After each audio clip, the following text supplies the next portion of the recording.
Всім привіт! Вітаю вас на каналі Колібин. Хочу показати, як я зробив для себе софтбокс для зйомки відео. Для того я використав полоски потужністю 100 Вт. Вони ламаються. Вони ізначально йдуть довжиною 1 метр. Я 1 метр розділив на 4 частини по 25 см. Но вони йдуть по 3 діоди з'єднано послідовних. Тому я роз'єднував на з'єднаних полосках. Потім, для того, щоб вони в мене не перегрівалися, я використовував дві штуки. Перше, я купив профіль алюмінієвий, теж вони йдуть по 2 метри. Я їх порізав по 27 см, полоска 25 см, профіль 27 см. Для того, щоб в мене було з боку місця кріпити заклепочним пістолетом. Я думаю, це буде і швидко, і надійно. Плюс її жорсткості вистачає, вона не скручується. Полоски в мене йдуть ззаду з двостороннім скотчем. Вони так і продаються в магазинах. І на двосторонній скотч тоненький, вони вклеєні всередину профіля. Профіля йдуть такого типу. Алюмінієвий профіль. Було по 2 метри, я їх різав дремелем і попросту ламав. Які ж у нас є проблеми з софтбоксом? Перше, велике тепловиділення і перегрівання самих пластинок, модулів дуже сильно зменшує їм їхній ресурс роботи. З цим, перше, допомагає у нас сама полоска алюмінія, яка частково забирає тепло від них. Друга річ, це той факт, що я на них подаю на 12 вольт, як заявлено, при 12 вольтах номінальна потужність у нас де 18 Вт на 1 метр. Я на них подаю в районі 11 вольт, зменшується потужність до 14 Вт, при тому вони зимні. Навіть після 30 хвилин роботи їхня температура не досягає 35-40 градусів. Провіряв термодатчиком, самим простішим. Ну і вона на ощупь у нас холодна, вона не є гаряча. Потім, яка в мене проблема виникла? Для зменшення потужності я спочатку використовував шин-регулятори китайські, недорогі.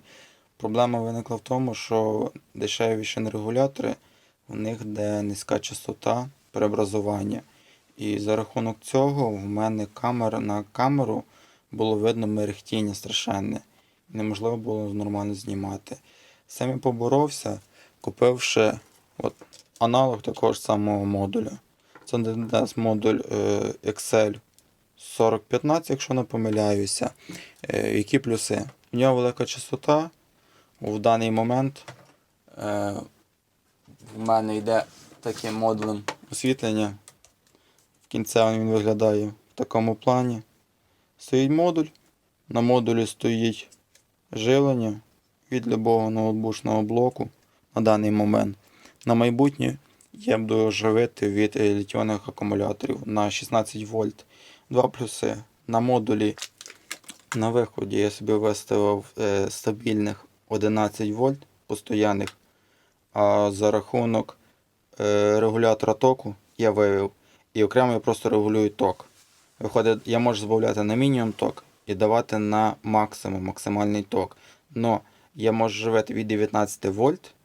Ну, за рахунок того, що я виставив 12 вольт, навіть при максимальному тоці більше 12 вольт не буде подаватися. І я не боюся нечайно спалити полоски, подавши на них напряму 19 вольт. Ще який плюс цього є, я ззаду ставлю собі акумуляторну зборку. Наприклад, від будь-якої батареї можу під'єднатися з крокодилами на 16 вольт або на 21 вольт. А на самі модуля мені буде подаватися на вихід 12 вольт. Я собі можу знімати на природі або при виїзді з дому, коли немає 220 вольт. Потім, ще яка проблема, через те, що у нас дуже багато істочників світла, у нас виходить така рвана тінь. Вона не є рівномірна. З цим я проблему вирішив, знайшовши на то ось такі пластмасові заглушки. Це йде пластмаса. Чимось нагадує, чим конкують меблі, бокова кромка. Ну, вона якась є така прозора. І вона якраз по розміру лягає всередину в цей профіль. Вона сідає ніби як для того предназначена. Я так само ріжу полосками. Плоским різом як запасом, щоб закрити повністю, щоб з боків не було в мене засвітло. І того, в фіналі совбокс виглядає таким чином. На стяжки гоглозну був зафіксований ще джек, виключатель і регулятор потоку. Живемось ми любим блоком. Любий блок йде від 12 вольт до 30 вольт. Рекомендований максимальний вольтаж для нашого модуля.